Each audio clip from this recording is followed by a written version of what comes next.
À tous les péristocrates, bonjour et bienvenue dans ce nouvel épisode de Ça nous concerne. Cette émission donc, qui parle aux jeunes Africains des sujets qui devraient les concerner, tels que politique, société, histoire, actualité, bref, tout ce qui vous concerne. Alors, depuis que tu cherches sur Internet l'émission qui te parle, bienvenue. Installe-toi confortablement, n'hésite pas à t'abonner, à liker, commenter, partager cette vidéo. Et aujourd'hui, on parlera donc d'un sujet qui, pour moi, devrait intéresser la jeunesse africaine du continent, mais aussi celle de la diaspora. C'est celui de la politique, tout simplement. Pourquoi est-ce que les jeunes Africains ne s'engagent pas en politique? Qu'est-ce qui fait en sorte qu'on n'arrive pas à pousser le pas? Est-ce qu'il y a des jeunes Africains qui font déjà des choses en politique? Pour y répondre aujourd'hui, on est avec deux invités qui, pour moi, pourront effectivement vous donner des réponses à la hauteur de vos attentes. On commencera par les femmes, parce qu'effectivement, je suis très féministe. Comprenez dans le sens que vous voulez, mais en tout cas, ce n'est pas ce que j'ai dit que vous avez compris. Bonsoir Léa. Bonsoir, bonsoir. J'espère que tu vas bien. Très bien, très Bienvenue contente chez d'être là. nous. Ah, merci. Alors, est-ce que tu peux te présenter à ceux qui ne te connaissent pas encore et qui ont tort d'ailleurs? Alors, Léa, enchantée.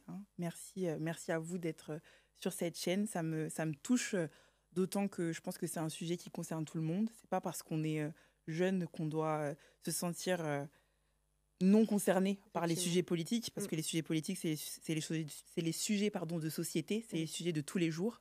Donc, j'ai commencé, moi, depuis plus d'1 an, à créer du contenu pour expliquer comment est-ce qu'on peut travailler dans les institutions en France et à l'étranger.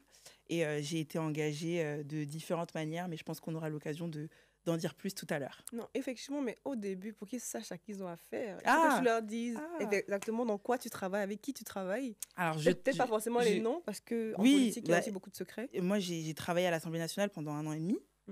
Et aujourd'hui, je travaille dans un ministère.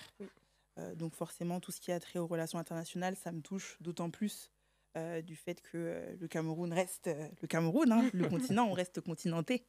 Mais c'est vrai que la manière dont j'ai pu toucher aux institutions, que ça soit à travers l'engagement ou même professionnellement, c'est quelque chose dont j'ai eu envie de parler, parce qu'on peut avoir deux facettes, la facette militante et la facette professionnelle. Et à partir du moment où on sent qu'on peut incarner quelque chose pour les autres, c'est important de passer les bons messages et de le faire complètement. Alors, en Afrique, on dit que derrière un grand homme se cache une grande femme. Et aujourd'hui, pour vous seulement, je vais refaire le proverbe. À la droite d'une grande femme se cache un grand homme. Bonsoir, Raïm. Bonsoir. J'espère que tu vas bien. Ça va très bien, merci. Est-ce que tu pourrais te présenter aux personnes qui ne te connaissent pas encore? Bien sûr qu'ils ont tort. Et qui ont tort, bien sûr. Alors, Raïm Atouman, donc je suis diplomate et entrepreneur. Je représente l'Agence africaine de coopération aux Comores. Et je suis entrepreneur, donc j'ai différentes sociétés. Comme vous pouvez le voir, donc aujourd'hui, on a des jeunes qui parlent de politique, qui font de la politique, qui travaillent en politique, ce qui veut dire que vous aussi, vous pouvez le faire. Alors, tout de suite, on mettra les pieds dans le plat. Moi, j'affirme, je pense que l'Afrique est riche, pas par rapport à ses sols, pas par rapport au pétrole, etc., mais réellement parce qu'elle a une jeunesse aujourd'hui qui est dynamique et ambitieuse. Et vous, qu'est-ce que vous en pensez? Neurodame? Alors, comme tu l'as dit, l'Afrique est riche par ses talents. Et c'est les premières choses que j'essaye de transmettre aux personnes qui m'entourent, y compris à mes petits frères, mes petits cousins ou autres. C'est que quand on a quelque chose en soi qu'on est capable de comprendre pour mieux se connaître, on pourra le mettre au service des autres. Et c'est ce pourquoi moi, je me suis engagée, en fait. Parce que j'avais du mal à comprendre ce que je pouvais faire dans la vie en général. Et une fois que j'ai pu comprendre, c'est parce que j'avais compris ce que j'aimais faire naturellement, en fait. Je parlerai moins de politique en termes d'idéologie, même si c'est vrai que c'est un sujet qu'on pourra potentiellement aborder, parce que l'idéologie, c'est ce qui nous guide, c'est ce qui on se bat pour des combats, on a des luttes, on a des causes qu'on a envie de défendre, mais on ne pourra pas forcément bien les défendre si on ne se connaît pas assez pour le faire correctement. Je prends des exemples, si on aime la communication, il y a un thème qui va nous plaire, il y a un thème sur lequel on croit qu'il faut absolument s'engager, on va utiliser notre talent pour la communication pour diffuser nos idées de la bonne manière. Si on est plutôt quelqu'un qui va aimer lire, qui va aimer écrire, qui va aimer rédiger des notes, qui va aimer faire de la recherche, c'est à partir du moment où on a compris qu'on aime ça qu'on pourra mettre notre talent au service de la lutte ou du combat qu'on a envie de mener. Donc moi, je pars toujours de notre talent qu'on doit mettre au service des causes qu'on a envie de porter. D'accord. Et pour toi, Raïm? Alors, moi, je le dis assez souvent en interview et en conférence, c'est que pour moi, la jeunesse, c'est la ressource. Même de l'Afrique, aujourd'hui, on a la plus grande jeunesse du monde. Au niveau habitants, on va bientôt passer le cap de la Chine. Donc réellement, la ressource, on parle beaucoup d'Afrique, on parle beaucoup de pétrole, d'or, etc. Mais sa première ressource en Afrique, c'est la ressource humaine. clairement. Et bon, on y reviendra dessus. Et du coup, bah, si c'est la première ressource, pour moi, bah, c'est la première problématique. Si ça ne fonctionne pas, eh ben, il faut aller voir l'humain. Effectivement. Et j'allais justement demander, lorsqu'on est donc conscient qu'aujourd'hui le continent africain est de plus en plus jeune, je pense que la plus grande partie de la population africaine a moins de 30 ans. Et donc, comment est-ce qu'aujourd'hui les jeunes, donc finalement, qui sont à la fois l'avenir mais le présent, ne s'intéressent pas aux enjeux qui devraient les concerner, tels que la politique? Enfin, c'est très rare de voir en Afrique des personnes à 30 ans qui rêvent, par exemple, de briguer des postes de président, de représentants, de X, de Y. Et pourquoi, pour toi? Alors, moi, je pense que la première chose que je ne donnerai pas de fautif qui a fait ça, mais on essaie de diaboliser la politique. Oui. Alors que dans le sens, la politique, qu'est-ce que c'est dans son étymologie? C'est la gestion de la cité. Donc à l'époque, la cité, etc. Cité, c'est l'endroit où on vit, donc la gestion du pays. À un moment donné, tout le monde doit pouvoir s'intéresser et être conscient de qui nous gère. Donc qui gère tout ce qui est taxe, qui gère l'environnement dans lequel on vit. Donc n'importe qui doit faire de la politique. Aujourd'hui, si on parle à certaines personnes, ils diront « Ah, moi, je ne fais pas de politique. » Non, on confond la politique qui est la gestion de la vie à la politique partisane, se mettre derrière un homme et répéter ce qu'il dit. Donc il y a deux choses. Donc par exemple, moi, je suis dans la géopolitique. Pourquoi? Je suis un diplomate. Maintenant, je mène une politique. Ma politique, elle est vers la jeunesse et la diaspora. Donc moi, en tant qu'Africain ayant grandi sur le territoire et étant né sur le territoire français, j'ai deux cultures. Aujourd'hui, j'ai décidé de rentrer au pays pour représenter une institution, donc l'Agence africaine de coopération. Je mène une politique en faisant ça.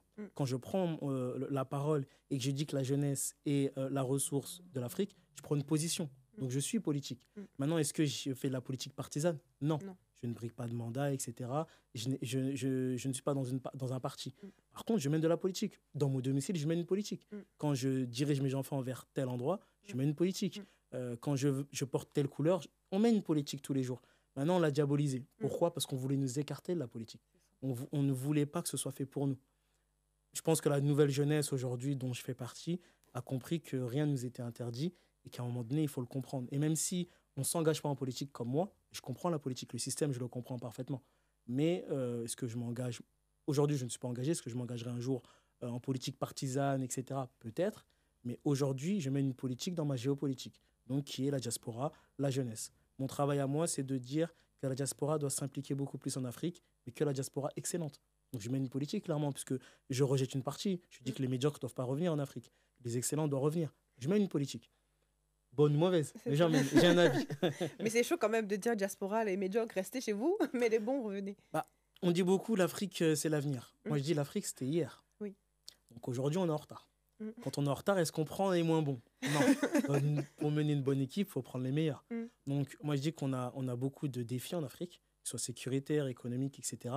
Est-ce qu'on va se coller à des secondes chances? Est-ce qu'on va prendre les médiocres de France et les ramener en Afrique? Pour moi, on a beaucoup d'outils. Moi, je suis né en France, j'ai grandi en France. On m'a donné beaucoup d'outils.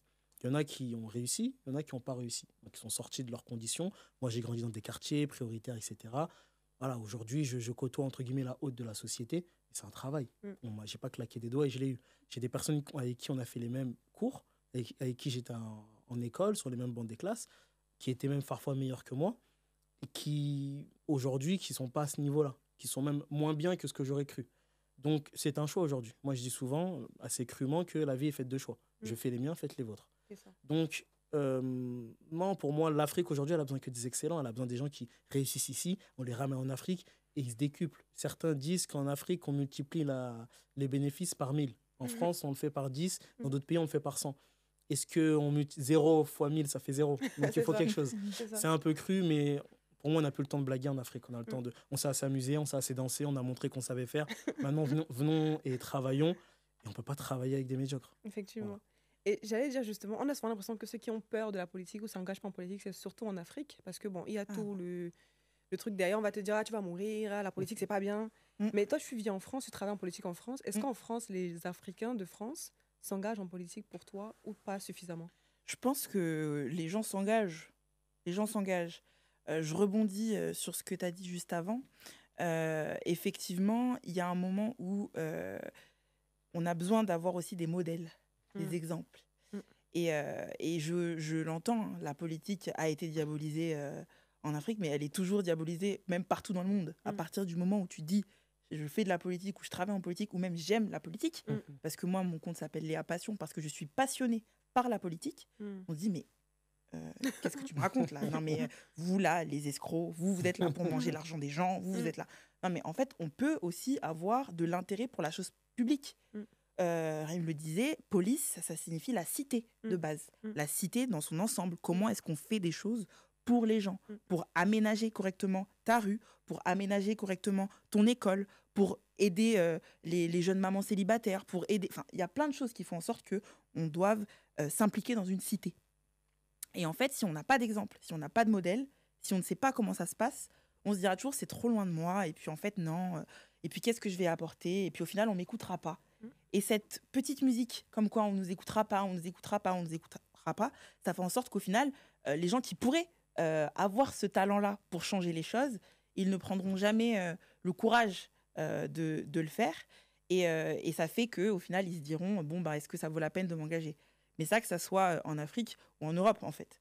Et moi, les personnes que j'ai pu croiser après avoir commencé à prendre la parole publiquement pour expliquer le parcours ou quoi, elles ont dit, bah, maintenant, j'ai envie de faire de la politique. Quand je reçois des messages de jeunes filles qui me disent, bah, Léa, j'ai passé mon entretien pour travailler à l'Assemblée parce que j'ai écouté tes conseils, ou je n'osais pas écrire à un député, je n'osais même pas aller voir mon maire. Mais en fait, ces gens-là sont là pour ça. Si vous n'allez pas les voir, vous ne pourrez pas savoir ce qu'ils font pour vous. Et je veux bien qu'on dise, oui, les politiques ne font pas assez pour venir vers nous, je l'entends, mais parfois aussi, il faut que le citoyen, je ne l'incrimine pas, parce que je comprends toutes les raisons pour lesquelles il ne le fait pas ou il n'a pas envie de le faire. Mais travaillant pour des politiques et étant moi-même impliquée dans la chose publique, je vois que des fois, ça ne coûterait rien de juste traverser pour venir voir quelqu'un et lui dire « j'ai ce problème-là, aide-moi ». Et là, après, tu pourras dire « la politique, ça ne sert à rien, ils ne m'ont pas aidé ». Mais si tu n'as pas fait, tu ne pourras jamais savoir. Le citoyen doit être responsable. Il y a une part de responsabilité qui l'oublie beaucoup trop.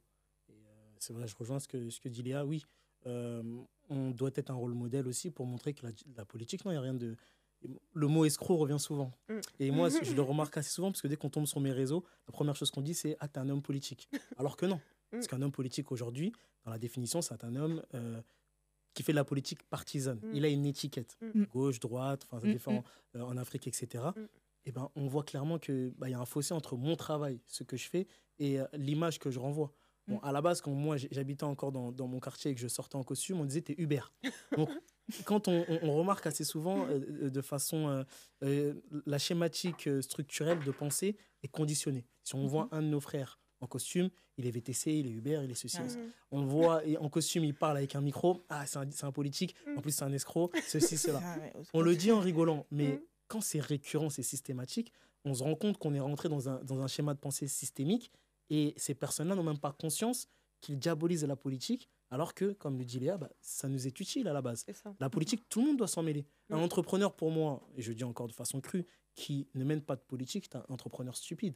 Vu que la politique l'impacte directement. Si on interdit les vélos alors que lui, il a des vélos cargo, il dit non, moi, je ne fais pas de politique, comment tu défends ton business ? Et on voit que les meilleurs entrepreneurs, c'est ceux qui font de la politique. Demandez à Dangote. Exactement. Donc après, il y a une dose. On peut faire de la politique directement, indirectement, etc. Mais il faut être malin. Et malheureusement, nous, chez nous, dans notre communauté, on n'a pas été assez malin. On l'a laissé. Et quand on regarde le pourcentage de nationalité, enfin de binationalité que nous représentons en France, et on voit que les maires noirs, afrodescendants se comptent sur les doigts d'une main, il y a un problème. Quand une ville compte, je ne sais pas moi, 500 000 habitants et qu'on a 300...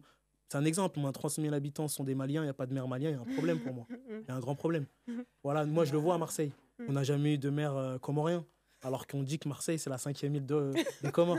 Donc, il y a un problème. On n'a pas de représentativité, on compte les afrodescendants sur les doigts d'une main à l'Assemblée nationale, etc. Il y a un véritable problème, parce qu'on a peur. On a peur d'aller quelque part qu'on ne connaît pas. On reste là où on connaît, on excelle dans les bêtises et on est dans une médiocrité quand il faut faire autre chose. Et moi, c'est ça qui m'énerve. Quand on voit que la plupart, et c'est pas pour stigmatiser, ce sont des faits, tout ce qui est banditisme et voyoucratie, l'afrodescendant, il est numéro 1. Et quand on voit en politique, il est absent, il y a un problème. Si on excelle dans ces choses-là, on doit exceller aussi en politique. Qu'on fasse du bien très bien et qu'on fasse du mal très bien. Mais quand on voit que c'est que dans la médiocrité, dans la bassesse, on est bon... Moi, c'est pour ça que je dis que non, médiocre, tu restes ici. Voilà. Tout ce qui est nul, on reste ici. Nous, là-bas, parce qu'ici, on peut le gérer, en fait. On a un système pour gérer la médiocrité. En Afrique, on n'a pas de système pour gérer la médiocrité. Et la médiocrité s'envenime, mais ça crée des générations médiocres et on arrive à l'état où on est actuellement. Donc non, la politique, on doit s'en saisir et on doit maîtriser ce système-là. C'est pas possible. Enfin, on est assez intelligent, voire plus intelligent. Et on ne doit pas rester dans cette dynamique de non, c'est trop peu pour moi.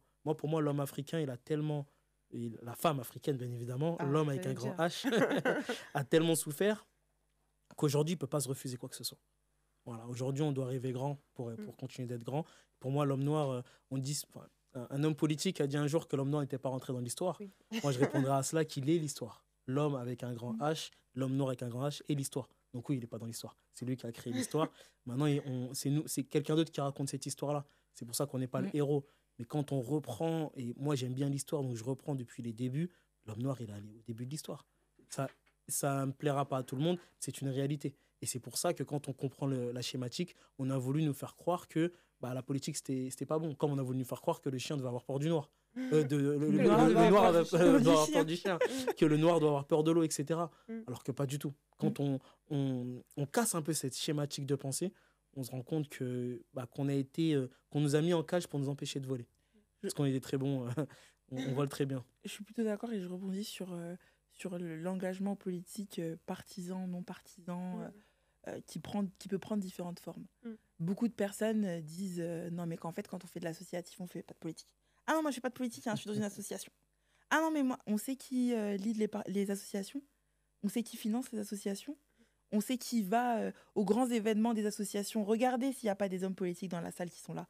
Regardez de quelle mouvance politique sont les politiques qui viennent soutenir ces associations-là. L'associatif est extrêmement politique.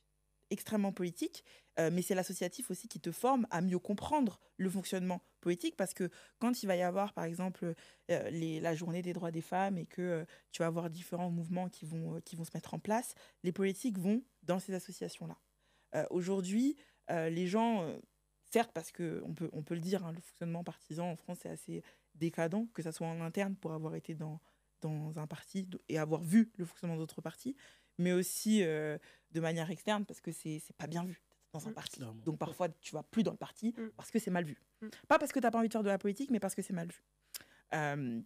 Mais une fois que tu as compris aussi comment ça se passe, ça va pouvoir t'aider à te dire, ah ok, moi j'étais dans une association, je sais qu'à tel moment, il va y avoir une élection ou quelque chose qui va se passer, ils vont revenir toquer à ma porte. Et là, toi, tu deviens politique avec le politique.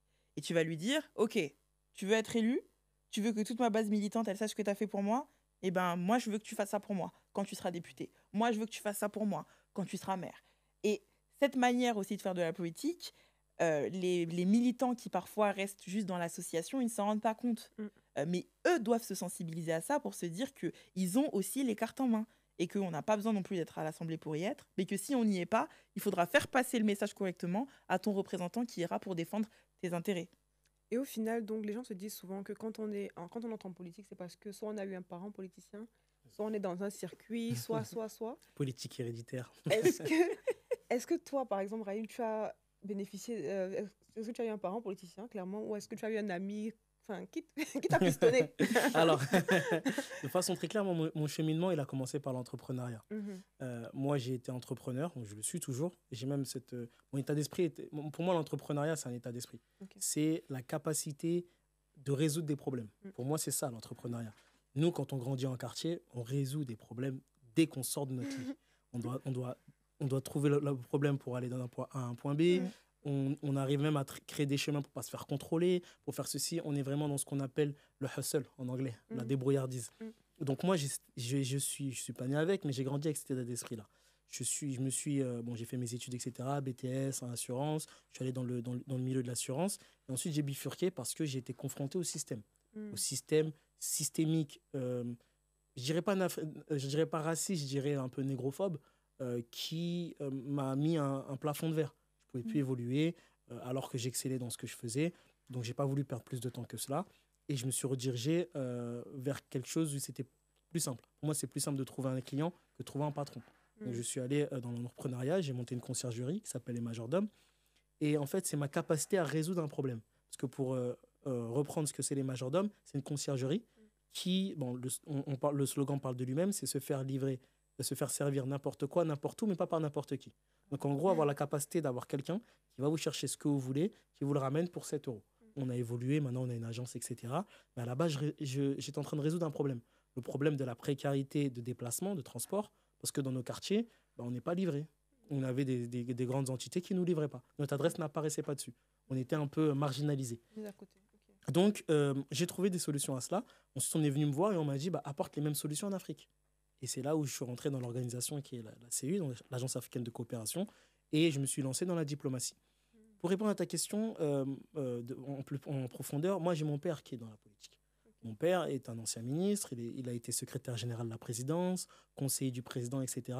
Donc ma branche paternelle est, j'ai envie de dire, 100% politique. Et j'ai mon oncle, paix à son âme, qui est également procureur, ancien ministre, etc. Donc je n'ai pas baigné dedans, parce que moi j'ai grandi qu'avec ma mère. Lorsque je retourne en Afrique, donc aux Comores, et que je me lance dans la diplomatie, j'ai une aura politique, parce qu'à table, on parle politique.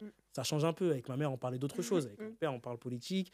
Et il m'a mis un peu le pied à l'étrier, alors que moi, je regardais la politique dans son ensemble. Je ne la regardais pas avec un prisme partisan, mais avec qu'est-ce qui se passe dans le monde, qu'est-ce qui se passe dans ce pays-là, etc. Et j'avais son analyse. C'est ça qui m'a intéressé. Mais je ne me focalisais pas aux Comores. J'étais vraiment à l'international. Trump, maintenant, mais que ce soit tel pays qui est en guerre avec tel pays, qu'est-ce que tu en penses? Et lui, il m'apportait des éléments de réponse qui étaient scientifiques. Et c'est d'ailleurs mon père qui m'a dit, la politique, c'est scientifique. N'importe quel idiot ne peut pas faire de la politique. Et on constate aujourd'hui que tout le monde fait de la politique. Donc, et c'est vraiment ça, c'est de la science. C'est pour ça qu'on appelle Sciences Po, etc. Donc la politique est une science, c'est pas héréditaire. Moi, beaucoup m'a fié à la politique de par mon aspect et mon discours et le fait qu'on sait que mon père est politique. Mais en réalité, je fais que la diplomatie. Et dans cette diplomatie-là, je mène une politique. Et moi, j'ai pas envie de dire... Et on le voit parce qu'il y a un manque de transmission. Et c'est pour ça qu'on entend dans certains pays que le père est président, le fils va être président et ainsi de suite.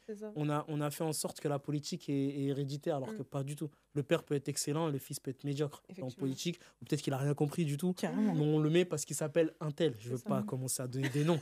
J'ai assez de problèmes comme ça. Mais non, la politique aujourd'hui, on l'a dit juste avant, c'est de la science. C'est la gestion de la cité. On ne devrait pas confier la gestion de nos villes, de nos pays à n'importe qui. Donc on devrait le confier à des méritants, tout simplement. On n'a pas à le confier parce qu'il s'appelle un tel ou un tel. Donc on doit sortir un peu de ce prisme-là. Mais pour moi, on doit juste avoir la connaissance, savoir qu'est-ce qui se passe.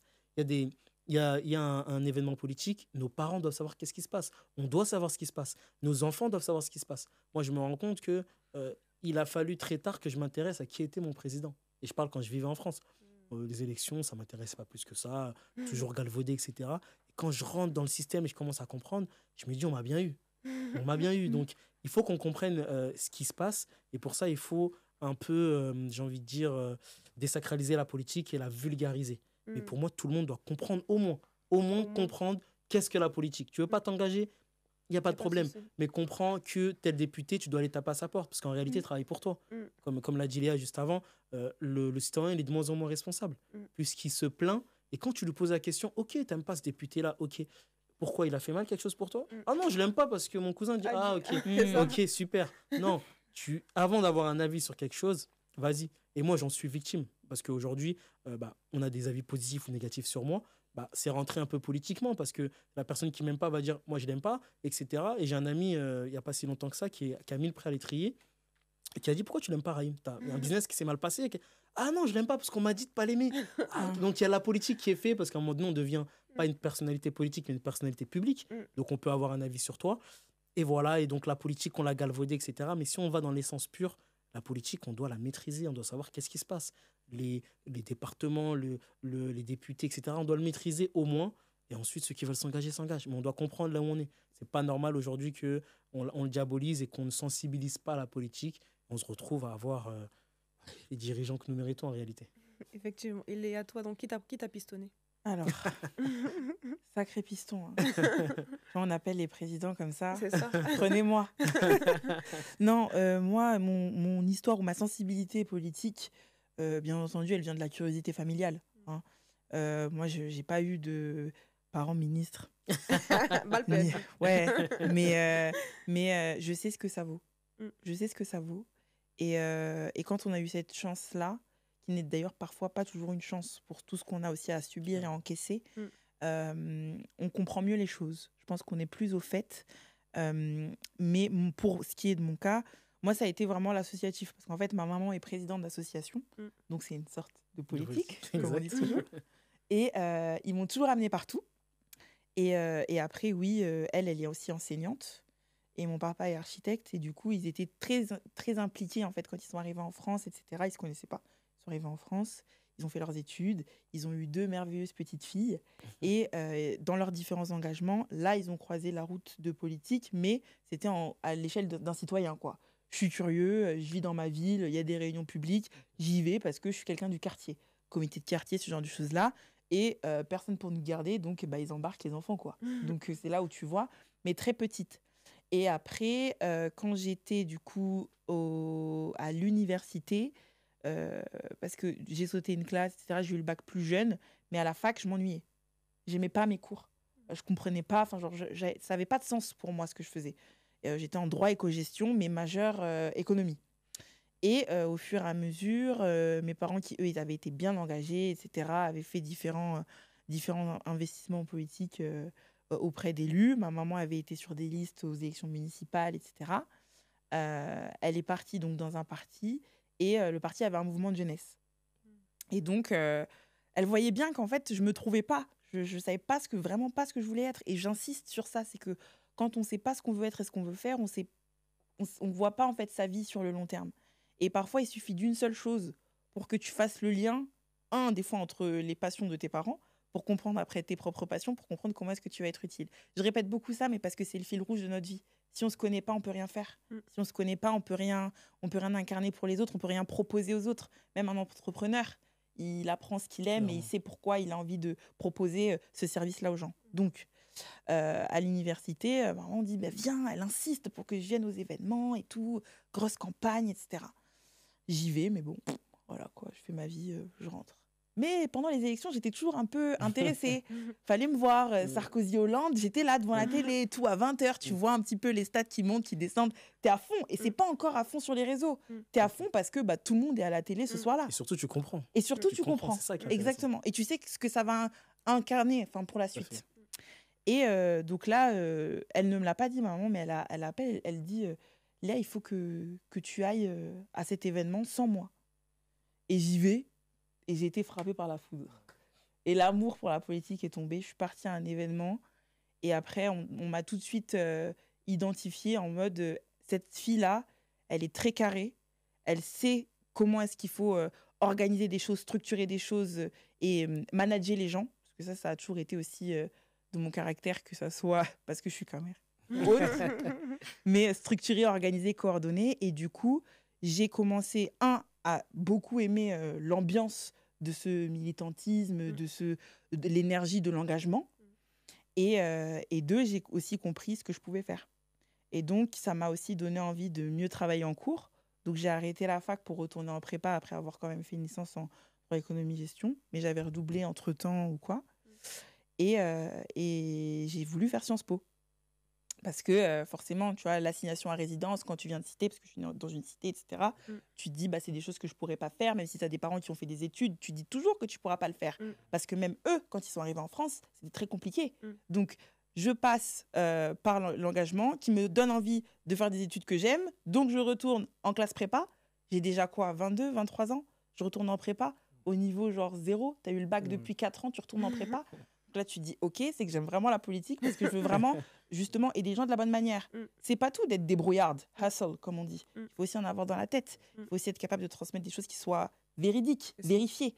Donc, 2 ans de prépa. Hippocane, je passe le concours. Du coup, je veux plus faire Sciences Po, je change d'école. Je vais dans une autre qui me permet de directement me professionnaliser et faire des stages et travailler vraiment auprès des élus. J'ai le concours, je viens à Paris et je suis devant toi. Bravo, très beau parcours. Mais dans les 2 cas, je vois que quelque part aussi les parents quand même jouent un rôle. Bien sûr. Même si le rôle était minime, que ce soit même en termes de modèle. Maintenant, est-ce que, il y a des jeunes sûrement qui sont là, qui nous regardent, qui se disent, bon, moi, mon père n'est pas ministre et puis ma mère n'est pas présidente de l'association. Donc, moi, je suis là, j'ai juste pour moi la volonté. Je vois que ça ne marche pas, en fait, finalement, autour de moi. Comment est-ce que je fais? Parce que je te reprends direct sur ça. Parce que les parents peuvent être des modèles ou non. Tu peux avoir un parent politique et ça te fait détester la politique, comme tu peux avoir un parent médecin et ça te fait détester tout ce qui a trait à ce domaine-là. Pour rester dans ce domaine-là pendant plus de 4 ans, 5 ans, pour commencer vraiment à faire des choix, prendre des décisions qui vont changer la vie des gens, il faut que toi, tu sois bon. Tu peux avoir tous les parents du monde, tout l'argent du monde pour réussir ta vie. Si toi, t'es pas bon, ça marchera pas. Si toi, tu travailles pas 2 fois plus que les autres, ça marchera pas. Donc, tu peux même estimer que oui, ça t'a donné un petit coup de pouce parce qu'on va t'appeler, parce que ceci, parce que cela. Mais si c'est vraiment pas fait pour toi, tu le feras pas correctement et au contraire, tu vas t'enfermer et t'enterrer dans quelque chose qui ne te fera pas du bien et ça se ressentira. Les politiques qui n'aiment pas les gens, on les voit. Les politiques qui ne sont pas faits pour ça, on les côtoie. Ils nous parlent aussi. Mais en réalité, quand c'est vraiment fait pour toi, et quand tu suis ton instinct, tu te dis « je dois faire de la politique, parent ou pas parent, je terminerai président ou je terminerai ministre », tu finis par y arriver. Ça prendra plus de temps, tu devras être plus malin, tu devras rentrer en contact avec des gens comme nous, parce qu'on te donnera plus de tips, sans aucun souci. Mais par contre, il y a quelque chose où je suis sûre, c'est que ce n'est pas un gage de réussite et ce n'est pas un gage de tu vas avoir toutes les portes. Moi, on a fermé les portes. Si je vous raconte pour l'anecdote, je suis trop longue. Les abonnés m'excuseront. On t'écoute. Mais je suis arrivée à un événement à Paris, mon premier événement politique à Paris. Donc j'habitais encore à Clermont à l'époque, parce que j'ai pas dit, mais je suis de Clermont-Ferrand aussi. Je suis arrivée, il devait y avoir mon nom.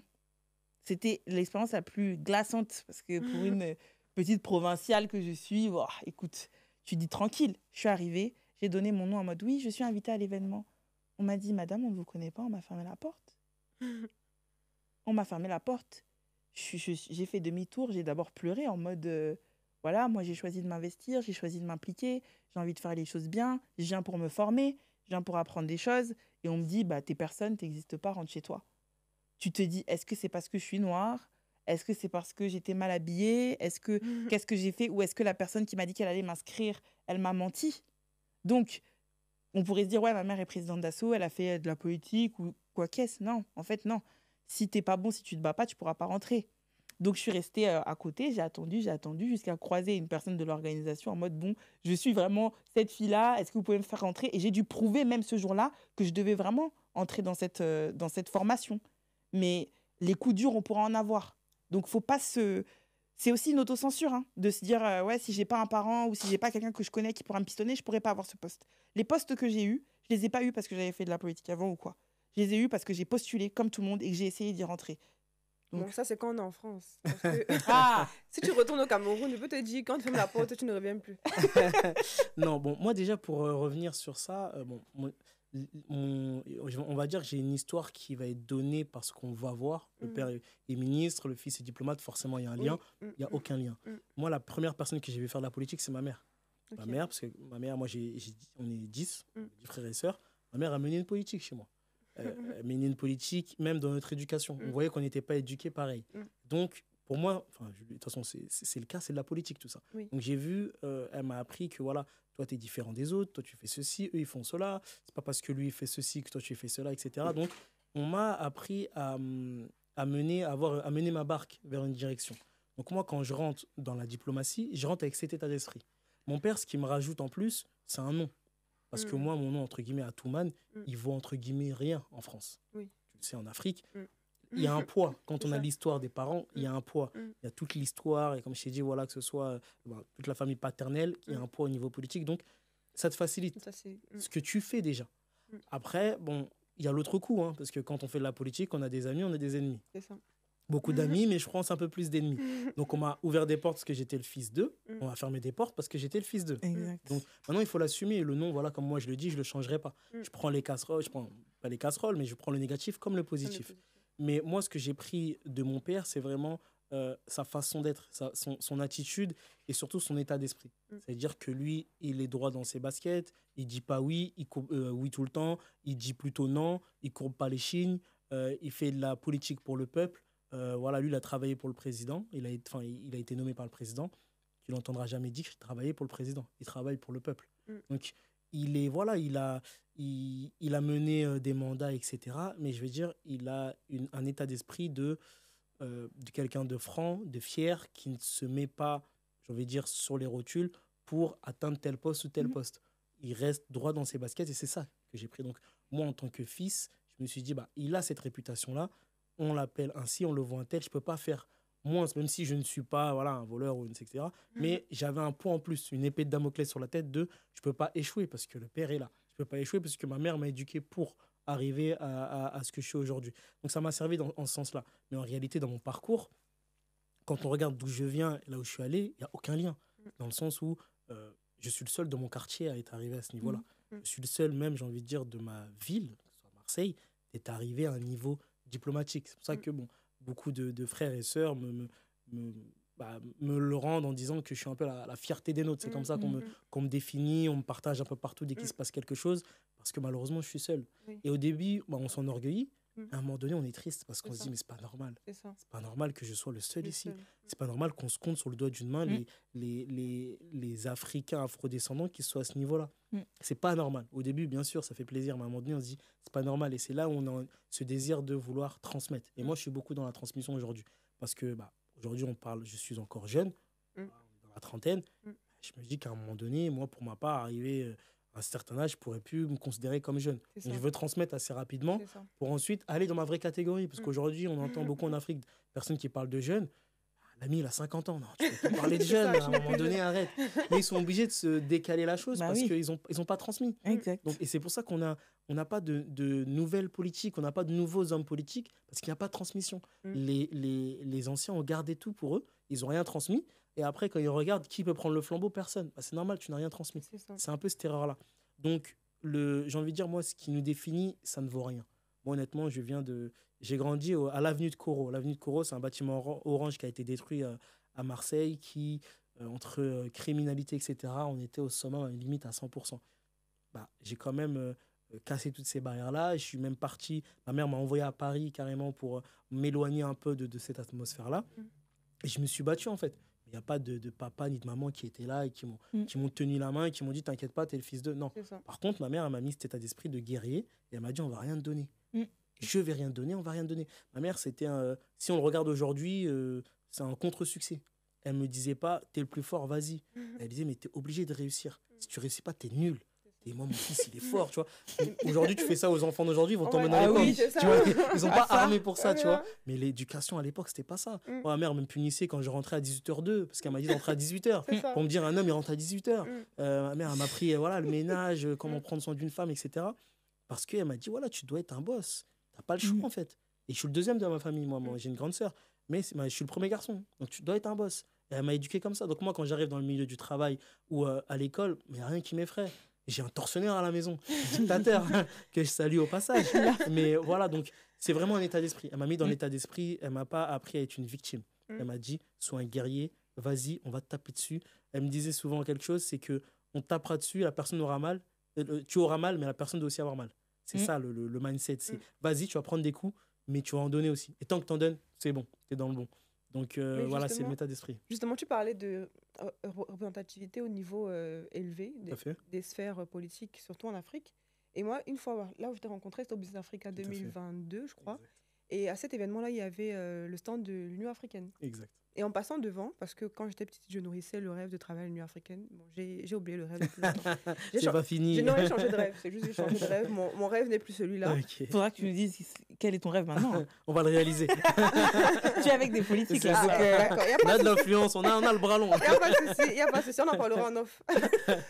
Et je passais devant le stand et il y a une dame justement qui me reconnaît. Elle me dit « Ah, je regarde tes vidéos et tout. » J'étais même surprise d'ailleurs que ça arrive là-bas. Elle était francophone. Et elle m'expliquait que justement, à l'Union africaine, il n'y a pas assez de francophones qui travaillent apparemment et que la nouvelle directrice de je ne sais plus quoi essayait justement la direction des ressources humaines. Ouais, essayait justement d'impulser, de faire connaître l'Union africaine du côté francophone. Et dans mes recherches, j'ai aussi vu que justement, toi, tu te présentes à une élection à l'Union africaine. Tu peux nous parler un peu de ça Alors, on ne sait pas si c'est encore une élection, si je vais être nommé, on ne sait pas encore, ou si ce sera une nomination. C'est-à-dire que c'est l'envoyé spécial de la jeunesse de l'Union africaine. Donc, il est rattaché au président de la commission, nouvellement élu, et qui a un poste assez stratégique parce qu'on devient le leader de la jeunesse. Donc, on parle pour la jeunesse africaine. Tu l'as dit juste avant, l'Union africaine est anglophone. Parlons-nous de façon très franche. Elle est anglophone. On a très peu de francophones à l'intérieur. Et les deux précédents, donc l'actuel envoyé spécial de la jeunesse et la précédente, sont des anglophones. Ok. Et ce sont des femmes. Ok. Parce qu'on a mis le féminisme au paroxysme. Et du coup, voilà. Tant Donc, mieux. Le féminisme, le aussi, féminisme ne sera voilà. jamais à son paroxysme. Bon, pour moi, le féminisme, voilà, On en reparlera. on en reparlera, mais on doit en discuter. C'est un débat d'un autre jour. Exact. Mais donc, moi, je sais que le mandat était de 2021 à 2023. Il est de 2 ans. Ok. En 2023, on ne voit pas de changement. Donc, là, notre envoyé spécial actuellement, il est toujours. Ok. Bon, ça se poursuit, etc. On arrive en 2025. Le président de la Commission de l'Union africaine change. Et on n'en parle toujours pas de l'envoyé spécial. Donc, à un moment donné, je me suis dit, je vais faire de la politique et je vais mettre ce sujet sur la table. Donc, j'ai dit officiellement que je me présentais à la candidature Ok. en représentant les Comores et sa diaspora. Pourquoi les Comores et sa diaspora? Parce que j'apporte ce plus-là.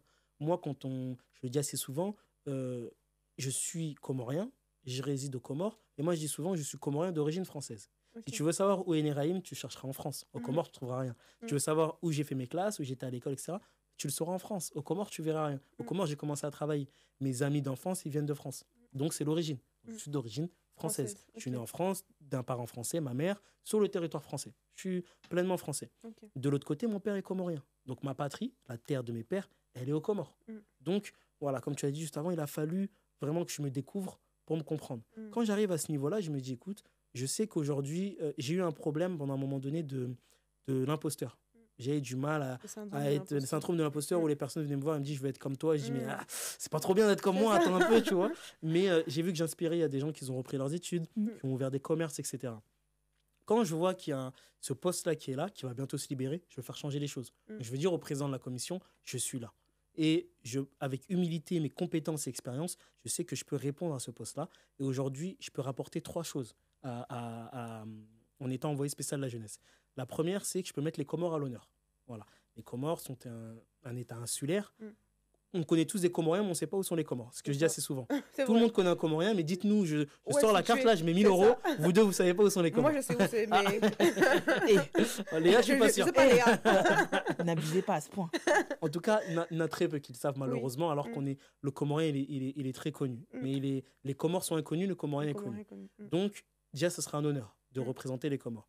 La deuxième partie, c'est que je vais mettre la diaspora aussi à l'honneur. Parce que moi, mon réseau, il est diasporique. Moi, je connais des gens de tout le continent. La troisième partie, c'est être pleinement dans la jeunesse. Aujourd'hui, je fais partie d'une catégorie qui est jeune, j'ai 31 ans, qui est mariée, qui a des enfants, qui entreprend et qui est diplomate.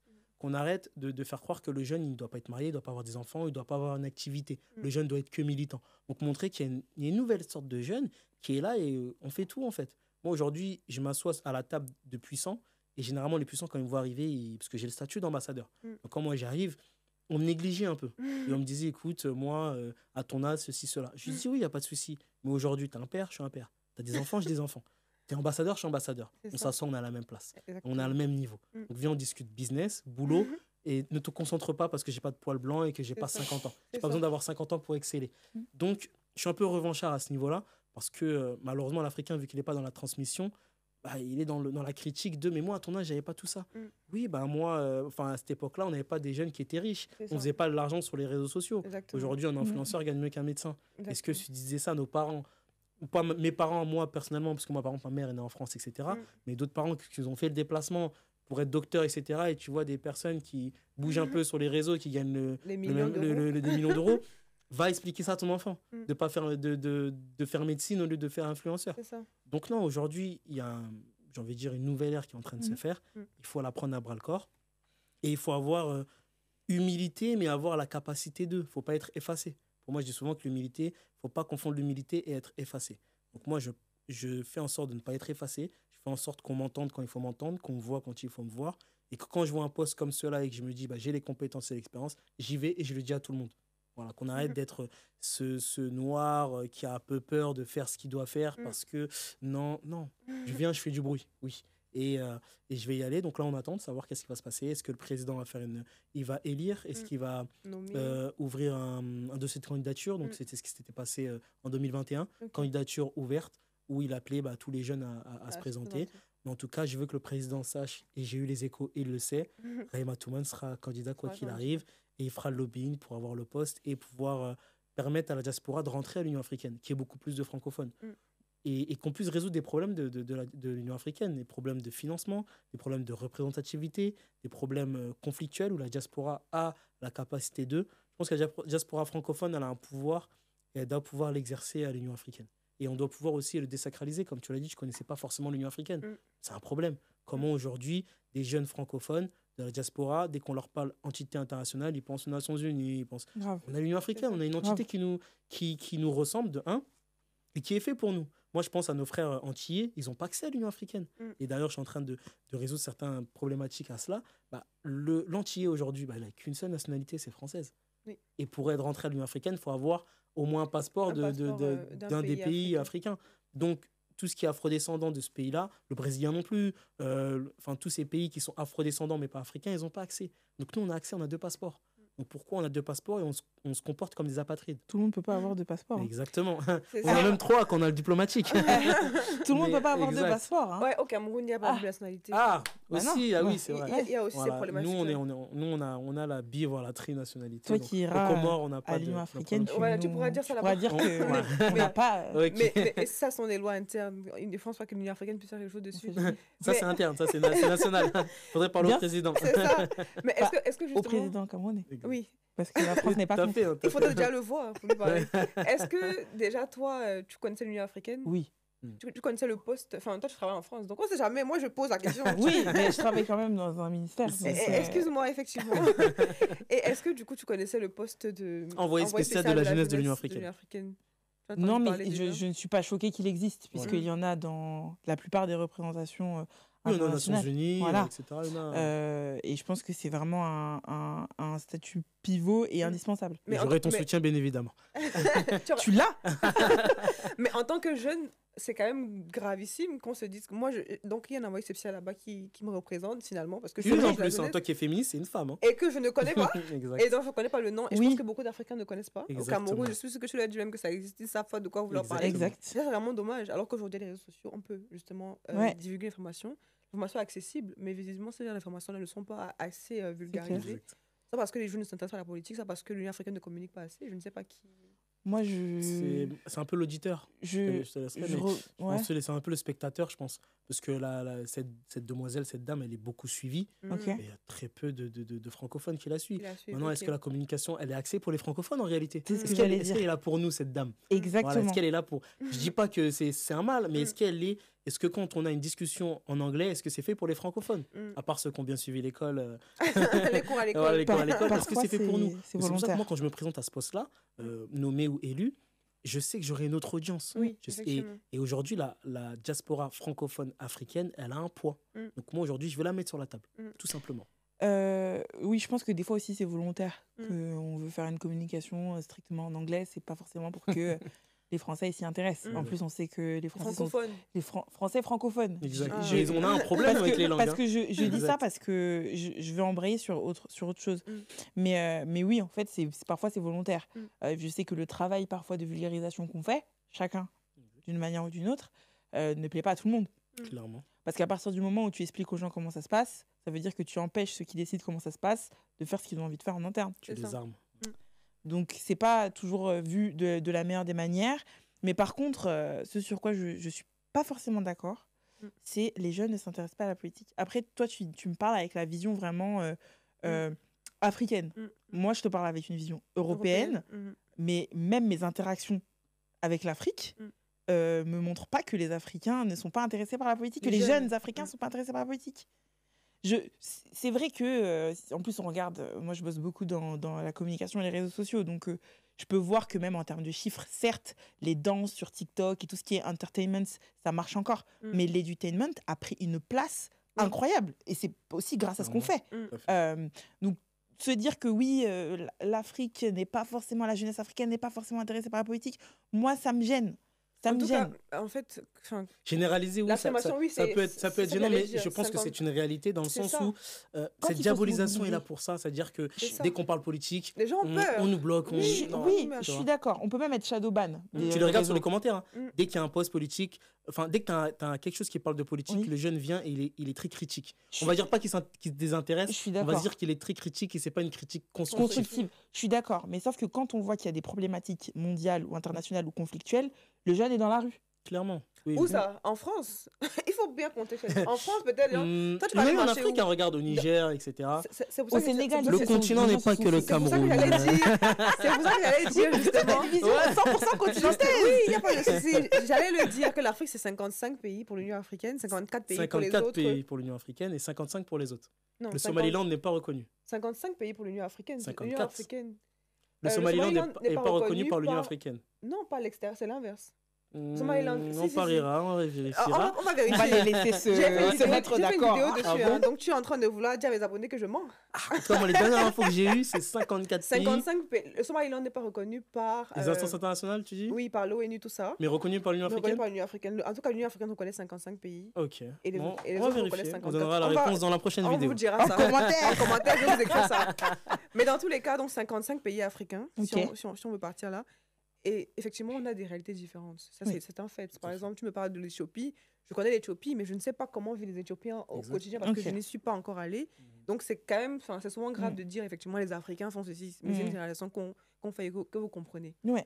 Je ne veux pas dire que. Mais juste, je pense que Léa t'interrompt là-dessus Mm. parce que ça contribue à une stigmatisation Oui, de c'est vrai. l'Afrique et faire croire que l'Afrique c'est C'est vrai. un seul pays et, Et- tout le monde est comme ça c'est là-bas. Et je te, Alors et je- qu'on est des tribus et je te dis ça, initialement c'est vrai. et parce des que pays même différents. si les gens avec qui je suis en contact sont majoritairement occidentaux, Mm. je l'admets, il y a quand même pas mal de jeunes africains, tu vois. Africains et- du continent par exemple. Africains du continent. Et genre, moi, ça me touche d'autant plus quand eux, ils viennent me voir et qu'ils me disent, punaise, heureusement que tu nous as dit ça. Ou je vois des abonnés à moi qui vont te suivre toi, ou qui vont suivre d'autres jeunes femmes issues de la diaspora qui parlent des réalités qu'on vit ou quoi. Et donc, je me dis, s'il y a autant de gens, même si c'est 5, 6, 7 personnes sur 20, tu C'est vois, déjà bien. c'est déjà bien. Oui. C'est déjà bien, mais en fait, bon, après, j'ai pas d'autres mots à Attention, on utiliser. comprend ce que tu dis. Hein. Non, on comprend je sais totalement que vous que. comprenez. Mais en fait, j'ai pas d'autres mots à utiliser pour Ouais. parler, par exemple, du Cameroun, Gabon, Sénégal, Oui, Congo. oui, oui. J'ai pas d'autres mots à part africain pour les englober. Bien sûr, bien sûr. C'est pour ça que je le prends, mais je suis la première à dire tout le temps que l'Afrique, ce n'est pas un bloc. Mm. Mais par contre, quand je dis que ça n'intéresse pas la politique, c'est que, par exemple, tu peux me dire que dans un continent qui est majoritairement jeune, Mhm. au pouvoir, on va dire qui ont 90 ans. Mais c'est deux Attends. choses différentes. Non, mais c'est la même chose parce qu'en en fait, si on s'y intéressait, les pays qui s'y intéressent, comme le Sénégal par exemple, Ouais. on s'intéresse à la politique. Et regarde qui est au pouvoir. Oui, non, au mais Sénégal, ils sont pas intéressés, ils sont engagés. Oui, voilà, C'est le mot qui voilà, change. voilà. C'est L'engagement. Ils Ah, étaient ouais. intéressés. En Afrique, on est obligé d'être intéressé par la politique parce qu'on vit politique. C'est Oui. ça. Les jeunes aujourd'hui, un jeune occidental, afrodescendant en Mhm. France aura moins de connaissances sur la politique qu'en Afrique. Parce qu'en Afrique, s'il y a un changement, c'est impacté directement. C'est Mhm. palpable. Donc si tu Mhm. regardes bien en Afrique, ils sont très critiques de tout ce qui se passe parce que quand tu critiques quelque chose, c'est que tu le connais. Maintenant, il y a la peur et la diabolisation de la politique, donc il n'y a ils pas ne s'engagent d'engagement. pas. Ok. Et on voit que Et- quand un jeune et des jeunes Mm. se rassemblent et s'engagent, on voit le résultat au Sénégal, comme tu l'as dit. Moi, je pense qu'il y a un problème d'engagement. Je rejoins ok. Léa quand tu dis critique. Mm.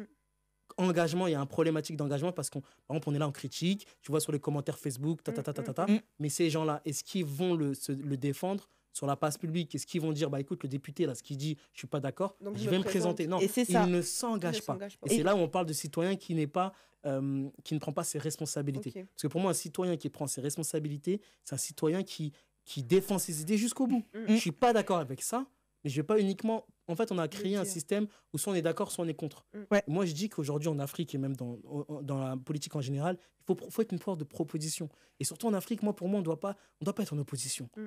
On doit proposer. Mm. Je suis pas d'accord avec ça, je te propose ça. Mm. Mais généralement, tu dis, moi, je suis pas d'accord avec ça, mais qu'est-ce que tu apportes? C'est ça. Et Tu c'est- dis, ouais, aujourd'hui, les gens, moi, je parle des Comores, Mm. critiquent la politique, le président, etc. Mm. Chacun son avis là-dessus. Mhm. Et moi, quand j'échange en off, parce Mm. que je suis en politique, je suis Mm. censé être un diplomate, et je le suis, et je suis un diplomate international, donc publiquement, voilà, c'est des avis internationaux que je Mm. donne. Oui. Mais quand je discute rapidement en off, la seule question que je pose, c'est ok, t'as raison, c'est ceci, cela, le président. Et toi, qu'est-ce que t'apportes? C'est ça. Ah non, moi je dis, ah ok, donc ok, c'est juste là pour dire C'est c'est ça. pas bien, mais t'apportes Mm. quelque chose, t'as des solutions. Non, que l'opposition, être contre. Et moi aussi, quand tu discutes, ouais, je disais juste avant, voilà, t'aimes pas Raïm, t'aimes pas. Mais pourquoi? Mm. Ah, mais parce qu'on m'a dit. Mais ton avis à toi, c'est quoi? Mm. Qu'est-ce que t'apportes? Donc on n'est pas une force de proposition. Et je pense qu'aujourd'hui, on doit proposer des choses. Tu n'es pas d'accord avec ça, propose quelque chose. Moi, quand je me Mm. lance en tant qu'envoyé spécial de la jeunesse de l'Union africaine, c'est que je sais aujourd'hui, sans critiquer ce que fait actuellement, ce que fait l'envoyé spécial actuellement, même s'il y a la critique à faire constructif, Mm. je sais que je pourrais faire mieux ou Autre différemment chose. déjà. Ouais, c'est ça. Mm. J'apporte quelque chose. Mm. Si je n'étais pas en capacité d'apporter quelque chose, je ne me serais pas prononcé. C'est ça. Je sais aujourd'hui que j'apporterai quelque chose de nouveau est quelque chose qui serait intéressant pour une autre partie de la population. Mm. Donc, je viens et je m'engage. Donc, quand je fais une vidéo où je me présente, parce que je peux perdre, comme je peux être élu, comme nommé, ou je peux ne pas être nommé, mais je prends le risque. Aujourd'hui, les jeunes, ils veulent critiquer, mais ils ne veulent pas prendre le risque. Donc, ils veulent parler sans rien faire. Et moi, c'est ça. C'est là où j'ai un problème. Moi, je dirais que la jeunesse africaine ne s'engage pas assez. Mais qu'elle ne s'intéresse pas, je pense que ce n'est pas totalement vrai. C'est vrai qu'elle s'intéresse à beaucoup d'autres choses, mais ce n'est pas totalement vrai. Quand on est force de proposition, c'est aussi une manière de se placer soi-même. C'est-à-dire que déjà, il y a quelque chose dont on n'a pas parlé, qui pourra certainement être souligné d'une manière ou d'une autre, c'est que nous, c'est vraiment parce qu'on aime les gens et qu'on sent que ce qu'on pourra apporter aux gens fera un plus pour eux. C'est pas pour des postes. Mais quand tu veux faire passer tes idées et que tu veux aussi intégrer le monde politique, il faut que tu sois politique et stratégique. Donc venir directement en disant oui, non, mais ça sert à rien, c'est tout pourri, il n'y a pas mieux, c'est pas ça qui va faire avancer les choses. Quand tu es force de proposition, comme ça a été dit juste avant, c'est ta manière à toi de faire comprendre à nos anciens du passé, bon, papa, là, ce que tu proposes, c'est pas bon. C'est ça. Moi, ce que je te propose, c'est ça. Voilà. Je sais que à mon niveau, tu vas penser que ceci ou cela, mais fais-moi confiance, on pourra peut-être essayer ça. Il te dit non, c'est pas grave. Tu vas voir quelqu'un d'autre qui pourra peut-être potentiellement aussi accepter des idées. Je te parle pas de partisans, hein. Je te parle de bon, ils sont tous élus au sein du même groupe. Lui, il va pas t'écouter, tu vas aller voir l'autre et lui présenter ça. C'est aussi peut-être parce que toi, dans la manière dont tu as choisi d'être force de proposition, tu l'as pas fait de la bonne manière. Tu as voulu y aller brutalement ou tu as voulu lui montrer que tu savais mieux que lui. Manque de diplomatie. Manque de diplomatie. Mais même avec eux, il faut savoir les manier. Donc, tu trouves un moyen, une stratégie pour exprimer tes idées de la bonne manière pour qu'elles puissent être impactantes et percutantes au bon moment. Et tu n'attends pas, mais tu fais en sorte qu'elles soient bien reçues. Même s'il n'est pas d'accord, il se dira, bon, il a quand même eu le culot de venir me parler pour me demander ça. On va voir. Au pire, il va se planter. Parce que certains aussi attendront que tu te plantes. Parce que tu es jeune, que tu n'as pas d'expérience. Même si tu es père comme moi, même si tu es mari comme moi, laisse tomber. Et du coup, toi, tu as fait ton petit chemin en étant force de proposition de la bonne manière. Tu as compris. Lui, il a compris que tu pouvais lui apporter. Et il sera content de dire, c'est moi qui ai placé ce petit jeune. Mais toi, au final, tu auras atteint ton but. Tu auras proposé ta chose et elle aura fonctionné.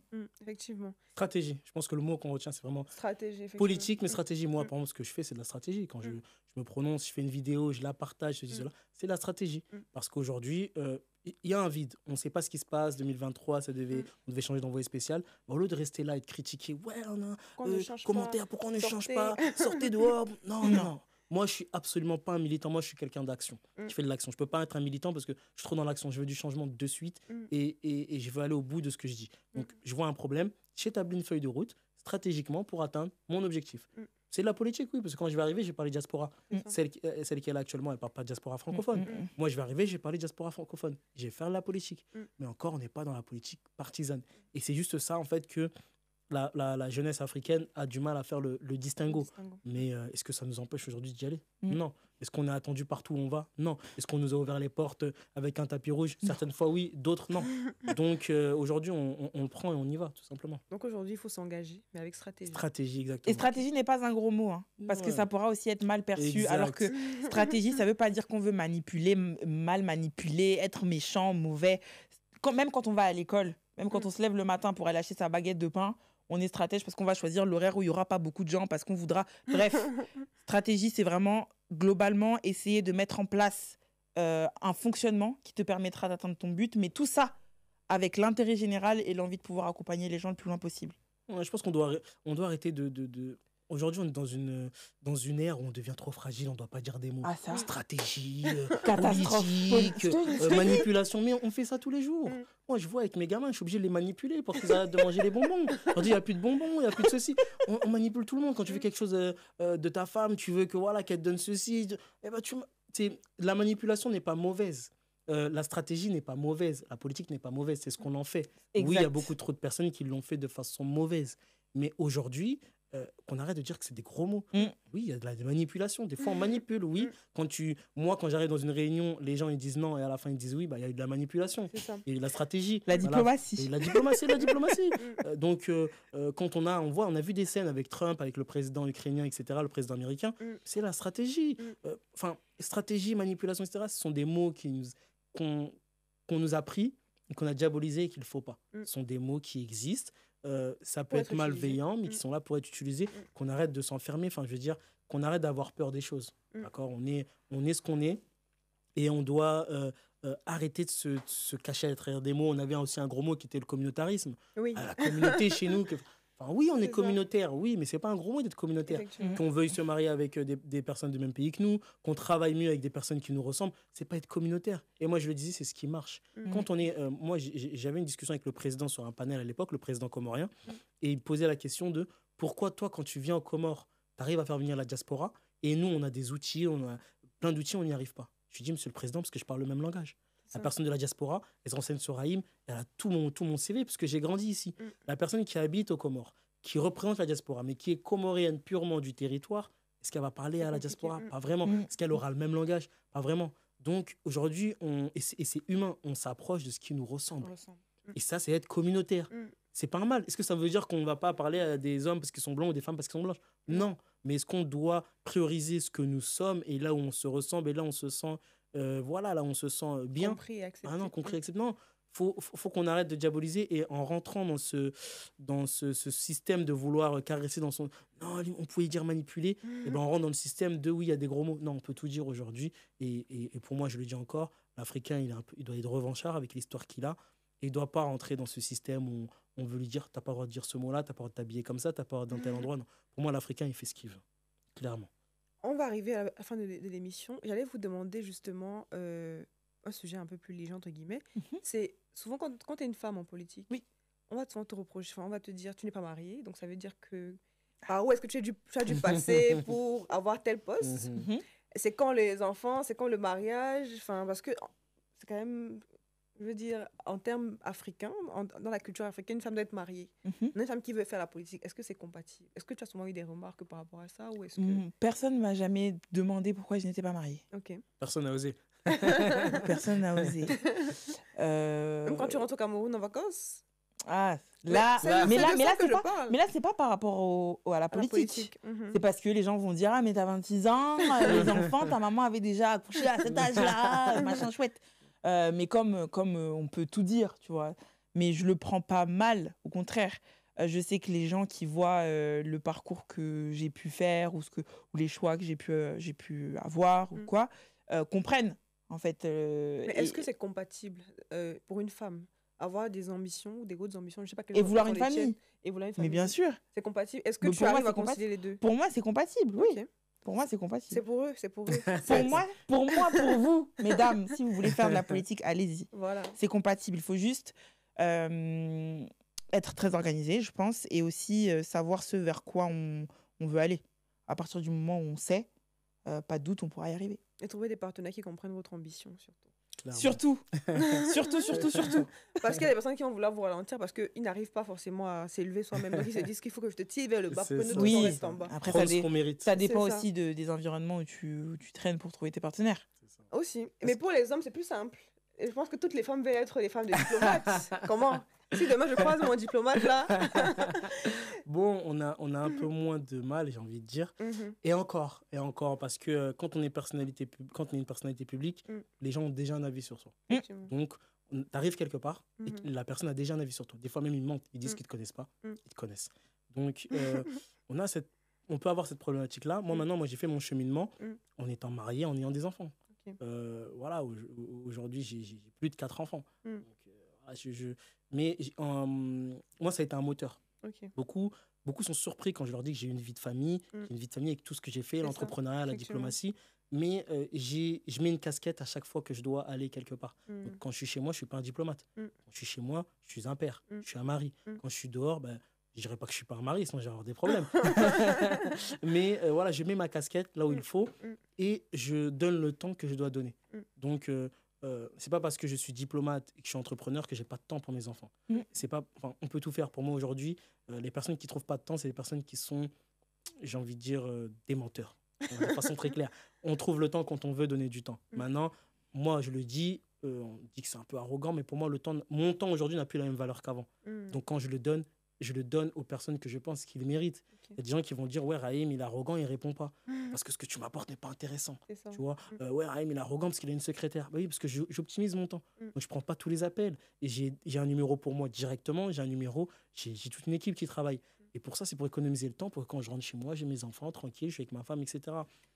Donc, on peut concilier les deux. Et moi, c'est pour ça que je n'hésite pas à dire ma situation pour te dire, tu n'es pas obligé d'être célibataire et d'être un coureur de jupons pour avoir... Non, tu peux te stabiliser et tu dois même te stabiliser pour avancer beaucoup plus simplement. Je sais qu'aujourd'hui, j'ai beaucoup de crédit auprès de mes pères un peu plus âgés parce que, comme je te dis, quand on s'assoit, on est pareil. Et généralement, même, j'ai plus d'enfants que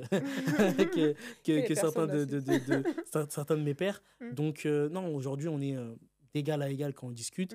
Et moi, je fais juste le rapport que la vie d'aujourd'hui n'est pas la vie d'hier. Hier, on avait peur d'avoir beaucoup d'enfants, etc., alors que nos parents en ont eu. Aujourd'hui, on a beaucoup plus de facilité, on gagne mieux nos vies, etc., etc. On a accès aux nounous, qu'avant, on n'avait pas accès. Aujourd'hui, moi, tu vois, chez moi, j'ai une cuisinière, j'ai un chauffeur, etc. Donc, on vit une vie, j'ai envie de dire luxe, oui ou non, mais on vit une vie un peu plus aisée, on a beaucoup plus d'outils pour pouvoir faire des enfants et concilier tout. Voilà, donc comme l'a dit Léa, je la rejoins sur ce point, il faut être organisé. Mais l'organisation, c'est au niveau du temps. La plus grande monnaie que nous avons, c'est le temps. Le temps ne se rachète pas. L'argent, t'en perds, t'en refais, c'est pas un problème. Mais le temps. Et moi, il y a beaucoup qui me disent, oui, mais moi, je veux attendre d'avoir atteint cet objectif pour me marier, pour faire des enfants. Pour moi, ça n'a pas été un frein. Au contraire, quand tu as des enfants, tu n'as pas droit à l'échec. Quand tu es marié, tu n'as pas droit à l'échec. Si j'étais tout seul et j'aurais avancé comme ça, je me serais dit, bon, si tu échoues, il n'y a pas de souci. Là, j'ai une épée de Damoclès entre la réputation du père, entre l'éducation de la mère, entre la femme et les enfants, je n'ai pas droit à l'échec. Donc, quand je vais quelque part, j'y vais à 100%. Et pour moi, c'est plus un moteur qu'un frein. Il y a beaucoup qui me disent, mais comment tu fais pour partir en vacances? Tu t'organises comme tout le monde, en fait. Et moi, je m'inspire beaucoup des riches. Bon, aujourd'hui, c'est beaucoup des riches. Il y a beaucoup d'Africains qui sont de plus en plus riches, mais je m'étais inspiré au début des riches blancs et ensuite des riches africains, etc. Et j'essaie de reporter ce qu'eux, ils font. Bon, pour ça, il faut faire le même argent. Donc, voilà, tu continues à travailler, etc. Mais je m'inspire des meilleurs. C'est-à-dire que quand tu vois Elon Musk, il a 12 enfants. Est-ce que c'est un problème pour lui? Non. Voilà, donc regarde et fais-le à ton image. Mais regarde comment ça fonctionne et ne te mets pas de frein de oui, si tu as tant d'enfants, tu ne peux pas faire ceci, pas faire cela. Voilà, il faut qu'on arrive à se désinhiber au niveau psychologique, qu'on casse notre schéma psychologique de on ne peut pas aller là-bas, on ne peut pas faire ceci. Moi, je peux être, et je considère que tout Africain doit être ce qu'il veut.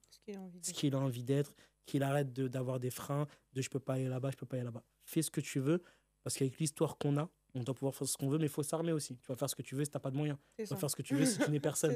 Donc, il faut mettre les moyens aux ambitions. Aujourd'hui, oui, l'Africain, il doit être excellent, il doit pouvoir avoir le choix. Pour avoir le choix, il faut avoir les outils. Et pour terminer donc l'émission, je vais vous demander à chacun d'adresser un message à un jeune qui vous regarde et qui aimerait peut-être se lancer en politique, c'est pas par où commencer, qu'il soit dans la diaspora ou en Afrique. Qu'est-ce que vous pouvez dire aux jeunes Africains aujourd'hui, à un jeune en particulier, auquel vous penserez et qui vous inspirera lors de ce message? Honneur aux dames. Honneur aux dames, toujours. Les féministes nous tuent. Alors, qu'est-ce qu'il faudrait lui dire? Je pense que je repartirais de mon message du début. Si tu veux te lancer en politique, si tu veux comprendre le fonctionnement politique, si tu sens que ta place est dans la politique, apprends à te connaître toi-même. Parce que si tu ne te connais pas, tu ne pourras pas aider les autres de la bonne manière et tu ne pourras pas être impactant en politique. Tu feras des erreurs, on en a tous fait et on continuera à en faire. Mais la première erreur que tu pourrais faire, c'est ne pas te connaître. Parce que sincèrement, à partir du moment où tu connais, à partir du moment où tu te connais et où tu découvres ton propre talent, tu pourras traverser toutes les étapes, toutes les épreuves et tu pourras surtout incarner quelque chose de fort pour toi et pour les générations futures. Oh, très beau message. Effectivement, c'est dur de passer à présent. Et clairement. Donc, moi, pour ma part, je dirais que, et je poursuivrai la parole de Léa, et je dirais qu'en plus de se connaître, il faut se former. Il faut se former. On parle d'excellence, mais pour être excellent, il faut se former, il faut aller apprendre. D'ailleurs, je vais faire une petite parenthèse à mon partenaire, qui est l'École politique africaine, qui travaille avec l'Agence africaine de coopération, qui permet d'être formé et qui outille aujourd'hui nos jeunes qui veulent se lancer en politique, parce qu'il faut être formé, il faut savoir, la politique, c'est la science. Donc, formez-vous et allez-y. L'Africain ne doit plus avoir peur. Le jeune Africain, la jeune Africaine ne doit plus avoir peur. Elle doit y aller, mais pour ça, il faut qu'elle s'arme. Il faut qu'elle se connaisse, il faut qu'elle soit formée, il faut qu'elle... La peur, on peut avoir peur de faire des choses plus grandes que nous. La différence entre ceux qui ont peur et ceux qui y vont, c'est le courage. Donc l'Africain doit être courageux. Après tout ce que nous avons vécu et subi, on a montré que nous étions courageux dans l'ADN. Et aujourd'hui, notre génération doit y aller. Et nous, en 2025, l'Union africaine, c'est l'année de la réparation pour les Africains et les Afro-descendants. Donc je pense que ça nous parle à tous. Et pour obtenir réparation, il faut aller chercher cette réparation-là. Et c'est la jeunesse diasporique africaine qui doit y aller. Et moi, je vous dirais, il faut vous abonner. Il faut vous abonner, il faut liker, il faut commenter. Parce qu'ici, effectivement, comme je vous l'ai dit au début, on parle des sujets qui nous concernent. On en aura d'autres, sur d'autres thématiques. Mais sans doute, vous vous reconnaîtrez dans ces paroles-là. Parce que ce sont des jeunes comme vous qui parlent, qui ont peut-être eu des parcours différents des vôtres. Mais en tout cas, qui pourront, et j'espère, qui vous inspirent déjà. Donc, à tous les périsocrates, merci encore de nous avoir suivis. Merci à Léa, merci beaucoup. C'était super. J'espère vous revoir sur d'autres épisodes. On attend ton invitation. Avec plaisir, avec plaisir. On se déplacera, moi je viens des Comores. Ah, vous voyez ça? Je vous ramène les invités du Comore. Ah, ça en tout cas. Donc, likez, commentez, partagez, vous savez déjà. Et comme on dit ici, on est ensemble. Ou bien.